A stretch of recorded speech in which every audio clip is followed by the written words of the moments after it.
you know, the homeowners association does need its assessments. It needs to cut the grass. It needs to make the community look nice. But why on earth do the collection agencies get to make 2 and 3 and 4 times what the association assessments that because they can. Because they can. And it's not regulated. It's not regulated by a governing party that is holding them to task. I think that's a fair statement. You see, the difference between what James and I are doing versus the collection industry is the collection industry, I think it's safe to say, is very deep-pocketed, and they have their own powerful lobby movement. Well, they do now, and they are deep-pocketed now because of what they've done for the past 10 years. So because of that, what's happening is we cannot take on the collection industry by spending a lot of money. And you know, Mike, just to get a simple example, if a homeowner is, maybe he's fallen on financially hard times, maybe he's 3 months or 4 months behind in his assessments. Maybe the assessments are $100 a month, so he's $300 or $400 behind. His case goes to collection. So one of these collection companies, and this is what they're going to be debating in the early part of July.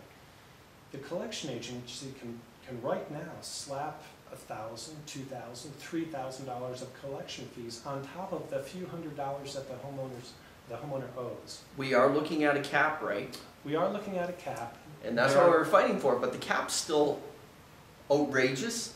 Well, and it was presented by the collection industry. It wasn't presented by concerned homeowners. It was presented by the collection industry as an acceptable number of $1,950. I interviewed Anita McFarland, who says her firm can do it profitably for $1,100. Yeah. So maybe we allow a little bit of attrition for all the massive profits that have been made over the last several years. And if some of these collection industry companies can't do it for $1,100 or $950, then we turn it over to companies that are going to be more competitive. And you know, the problem is that these collection agencies generally have contracts, arrangements with the homeowners association where they say to the HOA, we're not going to charge you anything unless we can collect. And we're going to get all our money from the homeowner. So the collection agency has no motivation to do this in an expeditious, inexpensive way. They want to churn up their fees as much as possible because the HOA isn't going to pay for it. It's the poor little homeowner that's going to pay for it.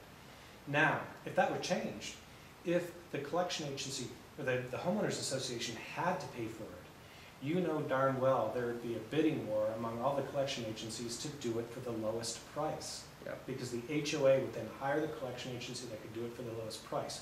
That would benefit the homeowners association, it would benefit the homeowner, because that $300 back assessment fee wouldn't suddenly turn into $3,000. It might turn into $600 or $700. It might be a number that he can actually handle and pay out over several months. But right now, there's just there's no way to stop collection agencies from charging whatever they want. Well, Mike, the people that are getting hurt are the citizens of Nevada. Well, they're the citizens of Nevada, but they're also the citizens of Nevada that are in the worst shape to actually pay these fees. Okay. Because they wouldn't not be paying their homeowners association fees if they didn't have the money. So most of these people are in really bad financial shape, and a lot of people are these days, especially in this housing market. So we take someone who is having difficulty paying his assessments, and then we just pile on. We pile on, the collection agencies pile on more and more and more fees. Not all of them.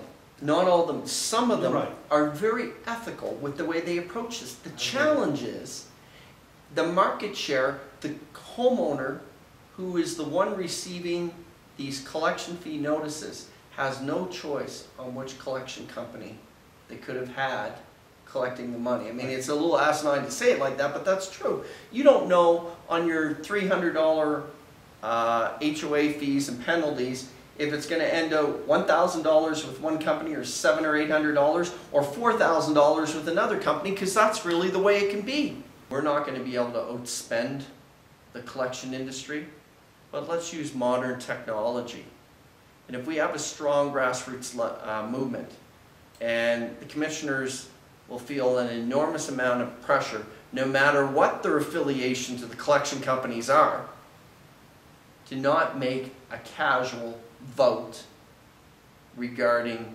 what we still deem to be enormous fees. That would mean on a $200 bill of overdue HOA fees, you could still pay an additional $1,950 in fees. Now, we also understand by talking behind the scenes to some of the collection companies that that was advocated by a few firms, but by no means do all the firms, all the collection companies support that $1,950. That's the top end. Right. That's the very top end.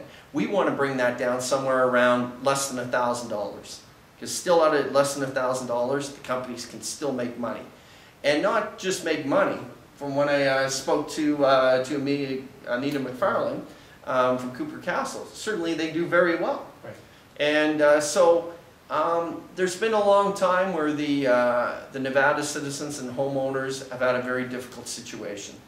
And if these companies are complaining about an assessment of $950, then stop getting lawyers to do it.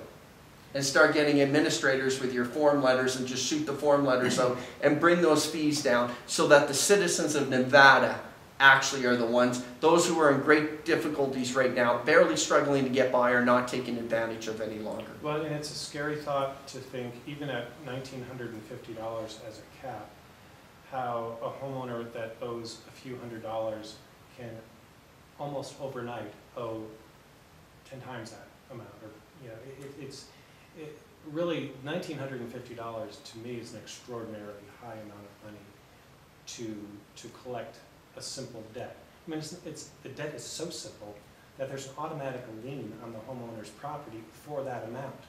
I mean, it's not as if the collection agencies are out trying to collect credit card debt, unsecured credit card debt. This is an automatic lien on the homeowner's home. And suddenly it's going to be another $1,950.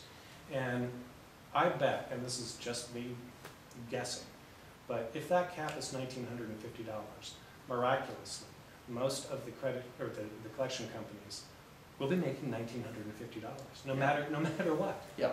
I mean, they're going to find a way Yeah. to get those fees up to $1,950 pretty darn fast. Yeah.